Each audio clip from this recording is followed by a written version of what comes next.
नमस्कार दोस्तों। मैं पायल गर्ग आप सभी का स्वागत करती हूँ गुड मॉर्निंग लाइफ विद पायल पर। आज का हमारा जो टॉपिक है वो बहुत ही इंटरेस्टिंग टॉपिक है, ब्रह्म। तो इससे पहले अ, हम इस टॉपिक को शुरू करें। मैं आपको एक छोटा सा किस्सा बताती हूँ जो कि कुछ ही दिन पहले मेरे साथ हुआ। मैं गई थी महाराष्ट्र के टूर पे और मेरी बहुत इच्छा थी कि मैं छत्रपति शिवाजी महाराज की राजधानी रायगढ़ तो जरूर जाऊंगी। तो गई मैं सपने देखते हुए कि मैं रोप वे से जाऊंगी और रोप वे से वापस आऊंगी। भगवान को कुछ और ही मंजूर था। तो रोप वे रह गया नीचे, हम लोग पहुंच गए ऊपर, मैं और मेरी फ्रेंड। और साथ में हमारे ड्राइवर जी जो कि बहुत ही अच्छे थे, जो कि जिन्होंने हमें ऊपर तक अकम्पनी किया। तो वो ऊपर, हाँ, तो अब हुआ ये कि हम जहाँ रुके वहां से ऊपर सीढ़ियां जा रही थी। और किसी ने कहा कि अब यही ऊपर जाने का रास्ता है, आपको 1500 सीढ़ियां चढ़ के 3000 फीट ऊपर जाना है। सांस वहीं अटक गई कि अब क्या करेंगे। इधर कुआं उधर खाई वाली बात होती है ना, कि नीचे जाने का भी उतना ही रास्ता है और ऊपर जाने का भी उतना ही रास्ता है। अब इतनी दूर 3-4 घंटे ट्रैवल करके आए तो वापस तो जाएंगे नहीं, चलो ऊपर ही चलते हैं। तो भगवान का नाम लेके, महादेव का नाम लेके हम लोग चढ़ गए। थोड़ी दूर गए, मैं तो कभी 500 सीढ़ियां भी नहीं चढ़ी और 1500 सीढ़ियां चढ़ रही थी। थोड़ी दूर गए, थक गए, तो फिर लगा चलो वापस चले। फिर थोड़ी दूर गए, फिर लगा कि नहीं नहीं अब तो वापस चलते ही है। ऐसे करते करते हम लोग काफी दूर तक पहुंच गए। और फिर लगा फिर तो मतलब अ, नीचे का रास्ता ज्यादा था, ऊपर का रास्ता कम था, लेकिन थकान इतनी ज्यादा कि है जीभ बाहर निकल गई थी। तो ऊपर एक फ्लैग था जो चोटी पर किले पर लगाया हुआ था। वो फ्लैग देखकर बहुत मोटिवेशन मिल रहा था। नहीं नहीं, मैं अपनी फ्रेंड इप्शिता को बोल रही थी वो तो जाना है, हम लोग को ऊपर की तरफ जाना है, देख देख देख हमें ऊपर जाना है। तो उस फ्लैग को देख देख के मैं खुद भी ऊपर पहुंची और उसको भी मैंने ऊपर पहुंचाया, चोटी तक, 3000 फीट ऊपर तक। तो एक चीज बहुत खास है कि मैंने कभी किसी दुर्ग पर जाने के लिए, किसी किले में जाने के लिए इतना उत्साह नहीं देखा। लोग जय भवानी जय शिवाजी करके चढ़े ही जा रहे थे, थक रहे थे फिर चढ़े जा रहे थे, थक रहे थे फिर चढ़े जा रहे थे, कि हमें किसी भी कीमत पर ऊपर पहुंचना है। तो वो एक दृढ़ता के साथ में, एक डेडिकेशन के साथ में आगे बढ़ रहे थे और उसी डेडिकेशन ने हमें भी शक्ति दी कि हम भी आगे बढ़े। तो वो एक तरह का एक कर्म था जो कि हमने किया, ऊपर तक पहुंच गए। और ऊपर पहुंचने के बाद जो लेवल ऑफ सेटिस्फेक्शन मिला है, तो वो मैं आपको बता नहीं सकती। कि एक तो नई लाइफ का आप समझ लीजिए कि अकेले मैं इतना बड़ा ट्रैक किया।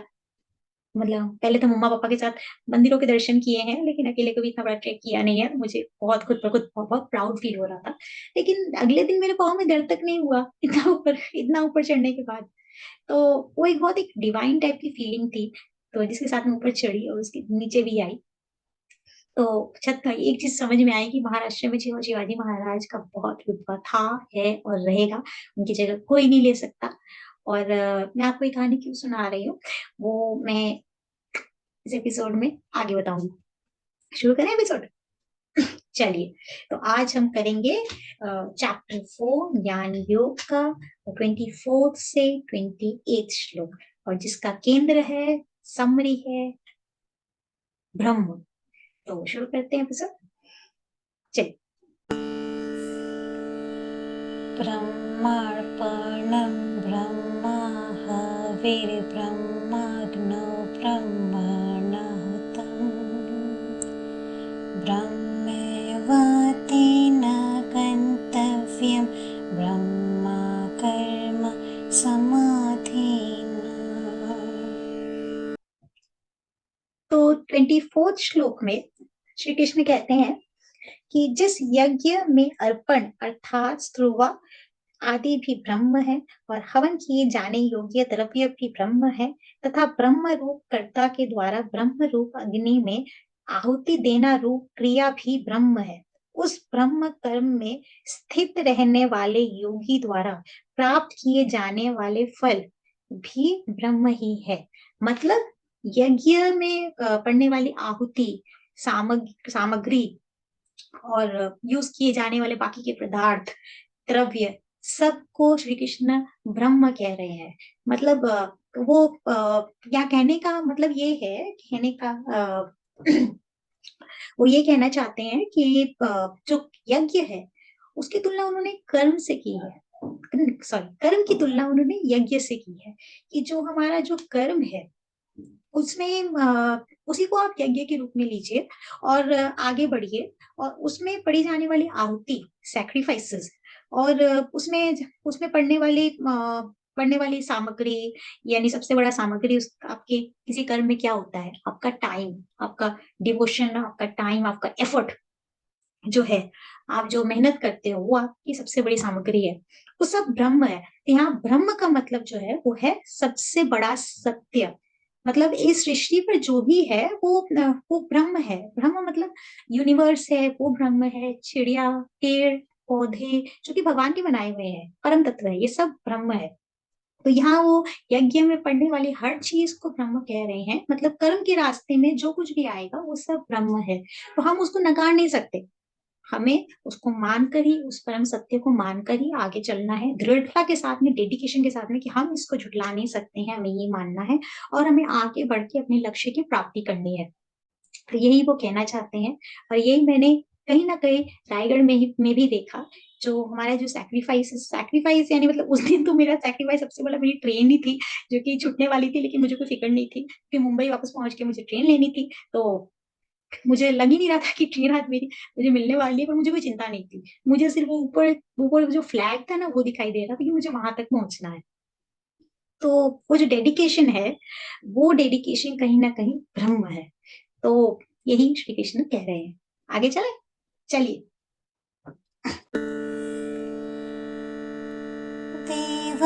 देवमेवापरे यज्ञं योगिनः पर्युपासते ब्रह्माज्ञावपरे यज्ञं यज्ञेनैवोपजुह्वति। तो 25वें श्लोक में श्री कृष्ण कहते हैं कि दूसरे योगी जन देवताओं के पूजन रूप यज्ञ का ही भली भांति अनुष्ठान किया करते हैं, और अन्य योगी जन पर ब्रह्मा परमात्मा रूप अग्नि में अभेद दर्शन रूप यज्ञ के द्वारा ही आत्म रूप यज्ञ का हवन किया करते हैं।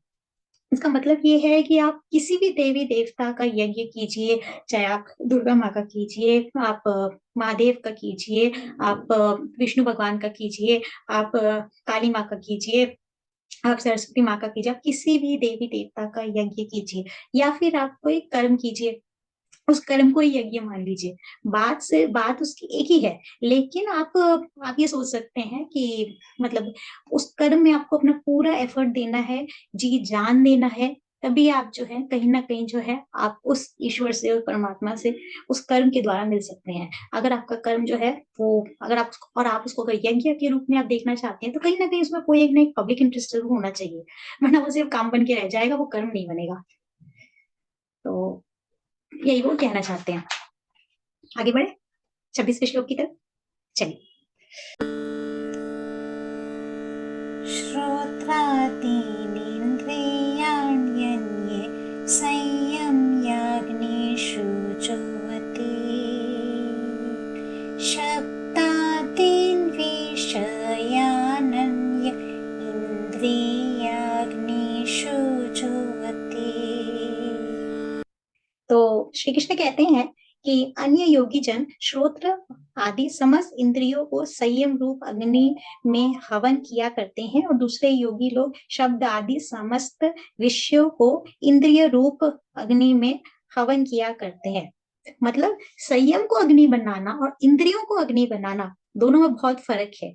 मतलब आपकी जितनी भी इच्छाएं हैं उसको आपने संयम में भस्म कर दिया। इच्छाएं मतलब जो आपको नुकसान कर रहे हैं, जो आपके मतलब इच्छा से भी ज्यादा आप कह सकते हैं वो जो स्ट्रॉन्ग जो फीलिंग होती है, जो हमें आगे नहीं बढ़ने देती, जिस लाइफ में जितनी भी नेगेटिविटी होती है, जो हमारे सेंसेस को कंट्रोल करने, कहीं ना कहीं कंट्रोल करने की की कोशिश करती है, तो उसको आपने पेशेंस में, संयम में भस्म कर दिया। और दूसरा तरह के लोग होते हैं जो उल्टा करते हैं, जो अपने सेंसेस पर कंट्रोल नहीं पा सकते, और लाइफ में जितनी भी पॉजिटिविटी, जितनी भी नेगेटिविटी है, वो उन उन इंद्रियों में भस्म कर देते हैं। तो होता उल्टा है कि कौन किसके कंट्रोल में है। ठीक है, आपका पेशेंस सब कुछ कंट्रोल कर रहा है कि आपके सेंसेस सब कुछ कंट्रोल कर रहे हैं, माइंड। तो सोचिएगा जरूर।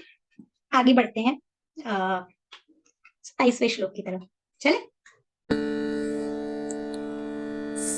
सर्वाणीन्द्रियकर्माणि प्राणकर्माणि च परे आत्मसंयम योगाग्नौ जुह्वति ज्ञानादिपिते।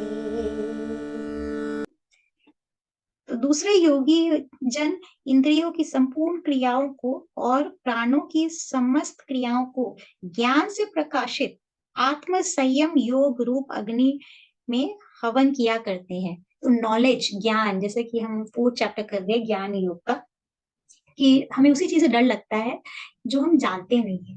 तो नॉलेज इज द की। तो एक तो आप प्राणायाम से, मेडिटेशन से अपने सेंसेस पर काबू पा सकते हैं, और दूसरा आप ज्ञान से, नॉलेज से जितना आप सेल्फ इनरिचमेंट करेंगे, जितना आप ज्ञान को पाएंगे, उतना ही आपका अपने सेंसेस पर जो है काबू जो है वो बढ़ता जाएगा, और आप अपने लक्ष्य की तरफ और केंद्रित हो जाएंगे। और आगे बढ़ते हुए जितने भी आपके जितने बीच में जितने भी ऑब्स्टिकल्स आएंगे, जितनी भी बाधाएं आएंगी, तो उनको आप पार करते हुए आगे चले जाएंगे, क्योंकि आपका ध्यान जो है वो एकदम, वो चोटी के फ्लैग की तरह है, उस फ्लैग पर आपका ध्यान केंद्रित है। तो इसीलिए नॉलेज इज द की। आपको ज्ञान पाना है, आपको नॉलेज पाके आगे बढ़ना है। तो आज का हमारा ये एपिसोड आपको कैसा लगा, आप कमेंट सेक्शन में जरूर लिखिएगा। अगर पसंद आया तो प्लीज आप सब्सक्राइब कीजिए, बेल आइकन हिट कीजिए, जिससे अगली बार कोई वीडियो आए तो आपको अपडेट किया जा सके। और हाँ, शेयर जरूर कीजिएगा, लाइक भी कीजिएगा। थोड़ा सा ज्यादा मांग रही हूँ, लाइक शेयर सब्सक्राइब सब कुछ मांग रही हूँ, लेकिन प्लीज प्लीज प्लीज दे दीजिएगा। Thank you, bye.